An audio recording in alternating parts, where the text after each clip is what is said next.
Hello and welcome back to my YouTube channel Economify civil में। तो आपका बहुत बहुत स्वागत है। आज का जो टॉपिक रहने वाला है, जो बहुत न्यूज में चल रहा है, जो 8 दिसंबर को जो न्यूज में जो सबसे ज्यादा देखने वाला जो टॉपिक है कि मोहिया मोइत्रा को एक्सपल्सन कर दिया गया है फ्रॉम द पार्लियामेंट्री से। तो ये पार्लियामेंट्री से एक्सपल्सन क्यों हुई है, इनका हीरानंदानी से क्या केस बनता है, कैश फॉर कोरी मामला क्या है, एथिक्स कमेटी क्या होती है, इनका काम क्या है, इसके सारे रिलेटेड जो टॉपिक है उसको हम देखने वाले हैं। तो आइए without any delay we will see the topics. तो फर्स्ट जो मामला हम देखते हैं, पहला जो है महुआ मोइत्रा का हीरानंदानी से क्या केस है। तो महुआ मोइत्रा कृष्णानगर जो है, कृष्णानगर वेस्ट बंगाल का एक कॉन्स्टिट्यूएंसी है, वहां से वो एमपी है 2019 से। और एक जो है इनके जो रिलेटेड हैं, जो इनका जो है पुराना बिजनेस पार्टनर रहा है हीरानंदानी, इनका क्या कनेक्शन है। तो इनका कनेक्शन यही है कि इन पे आरोप लगा है कि कैश फॉर क्वेरी मामला, और दूसरा ये अपना शेयर जो है पासवर्ड जो मिलता है, कोई भी जो भी एमपीज होते हैं उसको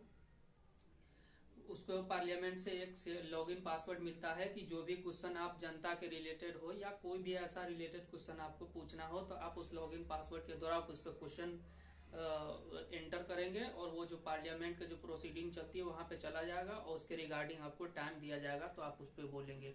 तो ये हीरानंदानी, इनसे इनका पुराना रिश्ता रहा है। तो इनके ऊपर जो आरोप लगाया गया है कि ये कैश फॉर क्वेरी मतलब पैसे लेकर के क्वेश्चन पूछती थी, और दूसरा ये इन पे आरोप लगा है कि ये अपना लॉगिन और पासवर्ड जो है उनको दे दिए थे कि आपको जो भी क्वेश्चन पूछना है तो आप पूछ सकते हैं। तो ये हमने देख लिया कि महुआ मोइत्रा हीरानंदानी, ये जो है मोहिया मोइत्रा जो है वेस्ट बंगाल के एमपी है, किससे, ऑल इंडिया तृणमूल कांग्रेस की ये एमपी है, जिसकी हेड कौन है, ममता बनर्जी।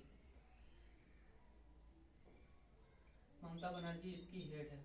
देखिए इशू क्या हुआ है, इशू ये हुआ है कि ये कैश फॉर क्वेरी मामला में इन पे आरोप लगा है। तो आइए हम सारा टॉपिक को डिटेल से एक बार समझते हैं कि कैश फॉर क्वेरी मामला होता क्या है और इसके रिलेटेड क्या क्या है। तो देखिए कैश फॉर क्वेरी मामला जो है, इन पे दो आरोप लगा हुआ था। पहला आरोप कि ये कैश फॉर क्वेरी मतलब पैसे लेकर के ये क्वेश्चन पूछती थी, मतलब पैसे लेकर के ये क्वेश्चन पूछती थी। दूसरा मामला इन पे ये आरोप लगा है कि ये अपना लॉग इन पासवर्ड जो है,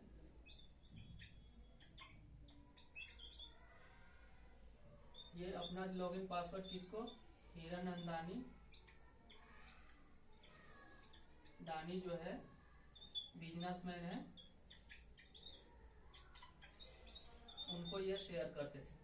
तो ये क्या करते थे, ये जो है रिकमेंड करते थे कि अपने देश में सबसे बड़ा जो बिजनेसमैन आज के दिन में है अडानी ग्रुप, तो उनके रिलेटेड जो है ये क्वेश्चन रिकमेंड करते थे ये। और ये क्या करती थी ममता की जो एमपी है महुआ, वो क्वेश्चन पार्लियामेंट में पूछती थी। तो इसका रिगार्डिंग हुआ क्या, निशान दुबे जो एक एमपी है, उन्होंने इस मामला को उठाया कि ये मैडम जो है कैश फॉर क्वेरी पैसे लेकर के क्वेश्चन पूछती है। तो ये मामला जब जाता है कहाँ, पार्लियामेंट में, जब ये मामला जाता है तो पार्लियामेंट में क्या क्या प्रोसीजर चलता है, उससे पहले देखने से पहले हम देखते हैं कि कोई भी एमपी के डिस्क्वालिफिकेशन के लिए क्या क्या क्राइटेरिया। तो आर्टिकल 101 में क्या है कि कोई भी एमपी की डिस्क्वालिफिकेशन हो सकता है। तो इसके रिगार्डिंग हम देखते हैं कि क्या क्या ग्राउंड है जिसके ग्राउंड पे इनका डिस्क्वालिफिकेशन हो सकता है। पहला बैकग्राउंड तो ये है कि ये रिजाइन दे दे, ये रिजिग्नेशन दे दे अपने पद से। दूसरा ये है कि ये कन्विक्ट होना चाहिए किसी भी मामले में 2 या उससे मोर ईयर तक। तीसरा मामला ये है कि ये 60 सीटिंग तक, 60 सीटिंग तक अगर मेंबर ऑफ पार्लियामेंट पे अगर एब्सेंट रहते हैं तो ये डिस्क्वालीफाई हो सकते हैं। इसके अलावा और भी ग्राउंड है, लेकिन जो इनका जो ग्राउंड है जिसमें ये एक्सपल्सन हुई है, मतलब निष्कासन, ये जो निष्कासन हुई है इनका ग्राउंड इस पे मेंशन नहीं है। ये जो हुई है ये किसमें हुई है, एथिकल एंड मोरल कंडक्ट के ग्राउंड पे। इसमें देखिए दो वर्ड मेंशन है, एक तो एथिकल और दूसरा मोरल। एथिकल मतलब हो वैसा वैल्यू जो सोसाइटी उसको मानती है, क्या इसको डिसाइड करती है क्या ये या तो राइट है या तो रॉन्ग है। जैसे अभी जो देख लीजिए, जैसे अभी हमारे सोसाइटी में अभी लव मैरिज को उतना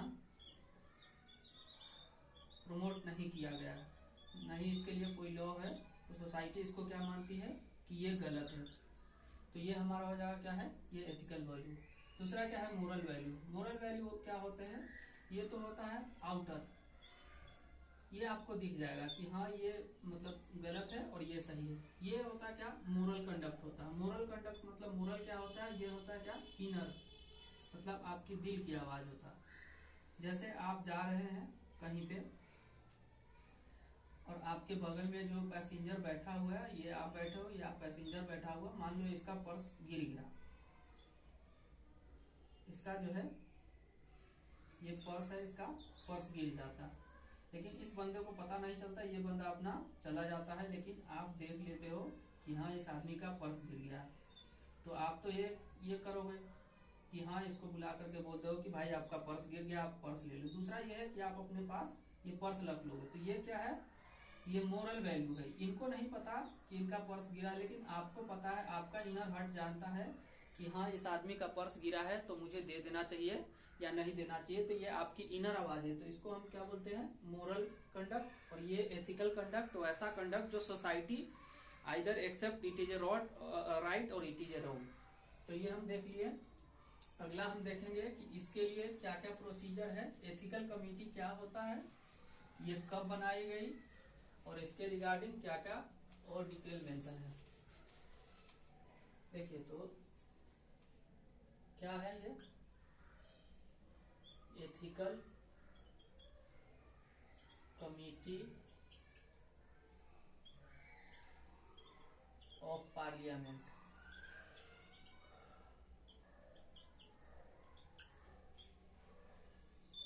ये कब बनाया गया, ये 2000 में बनाया गया था।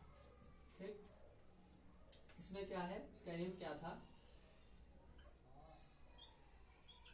Examine ethical and moral conduct of any member. ठीक है, कोई भी मेंबर होता है, मेंबर एज ए किसी भी मेंबर या किसी भी ऑर्गेनाइजेशन का जो हेड होता है, जैसे कोई भी कॉन्स्टिट्यूशन के एमपी है तो वहां की वो हेड हो गई एज ए तौर पे, क्योंकि जो भी अगर जनता के लिए काम है वो जनता का रिप्रेजेंटेटिव है, तो वो जनता क्या एक्सपेक्ट करेगी कि ये आदमी, इसका कैरेक्टर अच्छा होना चाहिए, इसका मोरल कंडक्ट अच्छा होना चाहिए, करप्ट अच्छा नहीं होना चाहिए।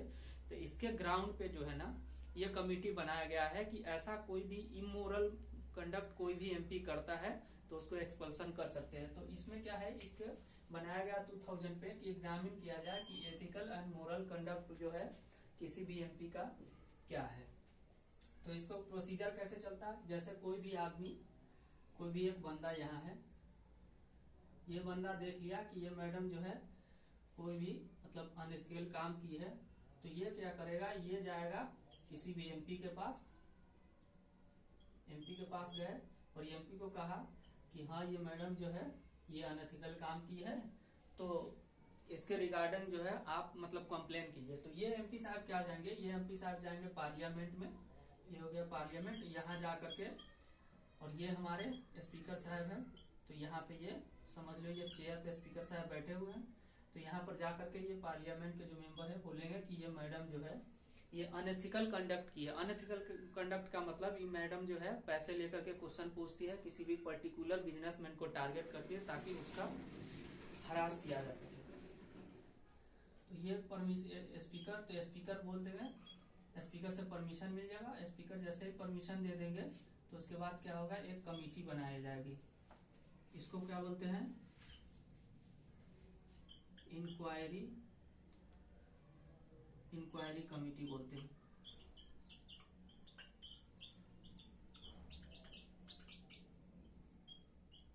कौन सा inquiry committee, ethical inquiry committee. ठीक, इसमें मेंबर होंगे। ऑल्दो इसके लिए कॉन्स्टिट्यूशन में कोई मेंशन नहीं है इसके लिए, लेकिन इसमें है क्या, कॉन्स्टिट्यूशन में मेंशन नहीं है, लेकिन इसमें मेंशन यही है कि इसमें जो मेंबर अगर कन्विक्ट पाए जाते हैं तो आर्टिकल 101 जो है, जिसके अंदर किसी भी मेंबर का डिस्क्वालिफिकेशन होता है, उसके अंदर आप इसको ट्राई कर सकते हैं। तो totally based on the views of the committee पे डिपेंड करता है कि हाँ मतलब कमेटी उसको एक्सेप्ट करे या ना करे। अगर कमेटी एक्सेप्ट कर गई, सारा प्रोसीजर हो गया, तो फिर ये जाएगा किसके पास, स्पीकर साहब के पास जाएगा। तो स्पीकर साहब क्या कहेंगे कि देखो हाँ ये बंदा जो है सही में अनएथिकल कंडक्ट किया है, तो इसके लिए पार्लियामेंट का सेशन बुलाया जाएगा। फिर पार्लियामेंट के सेशन में जा करके ना इस बात को रखा जाएगा। फिर इसके लिए सारा मेंबर को टाइम दिया जाएगा, उस मैडम को जो अपना जिसने अनएथिकल कंडक्ट में इन्वॉल्व थी उसको टाइम दिया जाएगा कि आप अपने बात को रखिए। तो वो जा करके क्या है अपने बात को रखेंगे। उसके बाद फिर क्या होगा, उसके बाद क्या होगा, जैसे अभी वाला जो मामला हुआ है, जो पार्लियामेंट के अभी जो हेड जो हैं वो प्रहलाद जोशी साहब जो हैं, तो उनके द्वारा ये कंडक्ट किया गया। तो इसमें क्या है, इसके लिए फिर पास किया जाता है बिल के तौर पे। तो इसमें क्या हुआ है, अभी वॉइस वोट से अभी इसको पास किया गया। वॉइस वोट ऐसा वोट होता है जैसे सारे मेंबर को बोला जाएगा हाँ कि मतलब ये सारा एथिकल कंडक्ट हुआ है, क्या आप लोग समर्थन में है, क्या बोले, कुछ लोग समर्थन में, कुछ लोग नहीं है, तो इस तरह से ये पास हो गया है। तो ये सारा प्रोसीजर होने के बाद क्या होता है, जब पास हो जाता है तो इसका मेंबर जो है इनकी सदस्यता क्या होती है, वो खत्म हो जाती है। तो इसी बेसिस पर जो है इनका जो है मोहिया मोइत्रा का इनका जो है सदस्यता अब खत्म हो गई है। तो ये अब पार्लियामेंट का मेंबर अब नहीं रही। अगला हम कुछ केस देखेंगे कि क्या ये पहले बार इनके साथ ही हुआ है या मतलब पास्ट में इसके साथ मतलब इस तरह का कोई और केसेस आए हैं। तो इससे पहले जो है 1978 में जो है इंदिरा गांधी जी जो है उनको भी एक्सपल्सन किया गया था, मतलब निष्कासन किया गया था पार्लियामेंट से। इससे पहले 2005 में यूपीए 1 की जो गवर्नमेंट थी, मनमोहन सिंह जिसके प्राइम मिनिस्टर थे, उस समय 10 एमपी को इसी ग्राउंड पे 10 लोगों को एक्सपल्सन किया गया था। ठीक है, तो ये सारा हम देख लिए। दो जजमेंट भी हम देखेंगे कि जजमेंट में क्या क्या बोला गया। जजमेंट में क्या बोला गया, एक तो रामपाल सिंह का केस आता है, Rampal Singh versus honourable speaker का केस आता है 2007 में। तो इसमें बोला गया कि देखिए 101 का जो आर्टिकल है उसके आधार पे इसको अनएथिकल जो कंडक्ट हुआ है उसमें इनको इंक्वायरी करा करके एक्सपल्सन कर सकते। दूसरा केस जो आया था अमरिंदर सिंह का केस आया था, अमरिंदर सिंह वर्सेस पंजाब का केस था। इसमें क्या बोला गया कि इस तरह की एथिक्स कमेटी की जो रिपोर्ट है वो पार्लियामेंट्री डेमोक्रेसी की पार्लियामेंट्री जो डेमोक्रेसी है उसको वीक कर देगा। देखिए सारे केस को हम देख लिए, सारा डिटेल देख लिए कि इशू क्या है, इसमें कौन कौन सा इन्वॉल्व है, इसके लिए कॉन्स्टिट्यूशन में क्या क्या मेंशन है, और दो जजमेंट भी हमने देख लिया। ये सारा इसके रिलेटेड हम सारा तो देख लिए हैं। तो आपको अगर कोई भी इस टॉपिक में कुछ भी अगर समझ में नहीं आता है तो आप वीडियो में कमेंट कर सकते हैं। उसके अलावा आप इस चैनल को सब्सक्राइब कर सकते हैं, अपने दोस्त में शेयर कर सकते हैं कि अपकमिंग वीडियो का नोटिफिकेशन आपको आता रहे। और आशा करता हूँ कि ये वीडियो आपको अच्छा लगा होगा, और जो भी आपको क्वेरी हो आप इसको कमेंट में डाल सकते हैं। और हमारा चैनल जो है इकोनॉमिफाई सिविल में आप इसको सब्सक्राइब कर सकते हैं। बहुत बहुत धन्यवाद।